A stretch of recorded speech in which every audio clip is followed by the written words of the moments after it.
കൃഷ്ണനെ കിട്ടാതെ കണ്ട് കൃഷ്ണനെക്കുറിച്ചിട്ടുള്ള വിചാരം കൊണ്ട് സ്വയം അവർ കൃഷ്ണനാട്യങ്ങൾ അവതരിപ്പിക്കാൻ തുടങ്ങി.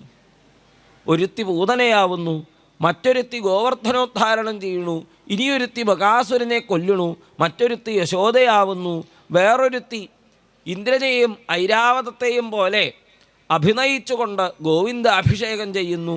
ഇങ്ങനെ ഓരോരോ ഗോപിമാരും തന്മയീഭാവം പ്രാപിച്ച് എന്തെന്തൊക്കെ ചെയ്തില്ല. അതിനിടയ്ക്ക് എപ്പോഴോ ഭഗവാന്റെ തൃക്കാലടികളുടെ പാടുകൾ കണ്ടെത്തിയ ഗോപനാരിമാർ ഒട്ടൊന്നും ധാളിച്ചു. കാരണം കൃഷ്ണപാദങ്ങൾ മാത്രമല്ല അവിടെയുള്ളത്, ഏതോ ഒരാരാധികയോടുകൂടി ആണ് ഭഗവാൻ പോയിരിക്കുന്നത്. അവളാര്? അവൾക്ക് നമ്മളെപ്പോലെ മതം വന്നില്ലേ? അങ്ങനെ വരാണ്ടിരുന്ന ആ കൃഷ്ണന് പ്രിയപ്പെട്ടവളാര്? അവൾക്ക് ഭഗവാൻ എന്തൊക്കെ ചെയ്തു കൊടുത്തിരിക്കും? ഇവിടെ കണ്ടുവോ കുറച്ചധികം പൂക്കൾ വീണ് കിടക്കണത്? ഇവിടെ വെച്ച് അവൾക്ക് മാല ചാർത്തി കൊടുത്തിട്ടുണ്ടാവും, അവളുടെ ശിരസിൽ പൂക്കൾ ചൂടിച്ചിട്ടുണ്ടാവും. ഇവിടെ വെച്ച് അവൻ അവളെ എടുത്തിട്ടുണ്ടാവില്ലേ? അതല്ലേ അവൻ്റെ കാലുകൾ ഇങ്ങനെ താഴ്ന്നതായി കാണുന്നത്? കണ്ടു. പക്ഷേ ഗോപിമാരെ നോക്കൂ, ഇവിടുന്ന് അങ്ങോട്ട് കൃഷ്ണൻ്റെ കാൽപ്പാടുകൾ കാണാനില്ല. എവിടെ പോയി? അവൾക്കും നമ്മളെപ്പോലെ അഹമ്മതി വന്നിട്ടുണ്ടാവണം. ആ സമയത്ത് അവളെയും ഉപേക്ഷിച്ച് അവൻ പോയിട്ടുണ്ടാവണം എന്ന് വിചാരിച്ച് ആ പാദചിഹ്നങ്ങളെ പിന്തുടർന്ന ഗോപനാരിമാർ ഏകാന്തത്തിലിരുന്നു കൊണ്ട് ഹാ നാഥ രമണ പ്രേഷ്ഠ ക്വാസി, നീ എവിടെയാണ് എന്ന് കരഞ്ഞുകൊണ്ടിരിക്കുന്ന ആ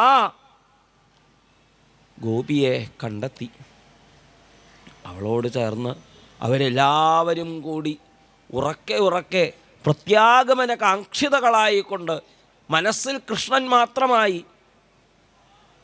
കൃഷ്ണനെ മാത്രം കുറിച്ച് പാടുന്ന നാവുകളോടെ, കൃഷ്ണനെക്കുറിച്ച് മാത്രം സ്മരിക്കുന്ന ചിത്തത്തോടെ അവരോരോരുത്തരും കൃഷ്ണാന്വേഷണ കാതരകളായിക്കൊണ്ട് ഉറക്കെ വിലപിക്കാനായിട്ട് ആരംഭിച്ചു. അവരുടെ ആ കൃഷ്ണനെ അന്വേഷിച്ചുകൊണ്ടുള്ള വിലാപം സുസ്വരം രുരുദു. സാധാരണയായിട്ട് ഒരു രോദനവും സുസ്വരത്തോടു കൂടിയാവുക പതിവില്ല. പക്ഷേ ഇവിടെ കൃഷ്ണദർശന ലാലസാഹ, കൃഷ്ണനെ ദർശിക്കാനുള്ള ലാലസ്യം കൊണ്ട് അവർ പാടിയതായ അവരുടെ, അഥവാ അവർ കരഞ്ഞതായ ആ കരച്ചിൽ അതൊരു പാട്ടായിട്ട് പരിണമിച്ചു. ജയതി തേധികം ജന്മനാവ്രജ ശ്രയത ഇന്ദിരാ ശശ്വതത്രഹി ദയിത ദൃശ്യതാം ദിക്ഷുതാവകാസ്ത്വയി ധൃതാസവസ്ത്വാം വിചിന്വത്തെ. എന്നിങ്ങനെ നീ ജനിച്ചത് കൊണ്ടാണ് കൃഷ്ണ ഇന്ന് ഈ വ്രജത്തിന് ഇത്രയും മഹിമയുണ്ടായത്. നിൻ്റെ പാദങ്ങൾ ഇവിടെ സ്പരിശിച്ചത് കൊണ്ടാണ് ഞങ്ങൾ ഓരോ ആപത്തുകളിൽ നിന്നും രക്ഷപ്പെട്ടത്. ഞങ്ങൾക്കറിയാം നീ ആരാണെന്ന്. നീ വെറും ഒരു യശോദാനന്ദനല്ല. നഖലു ഗോപികാനന്ദനോ ഭവാൻ, നീ വെറും ഒരു ഗോപീനന്ദനല്ല എന്ന് ഞങ്ങൾക്കറിയാം.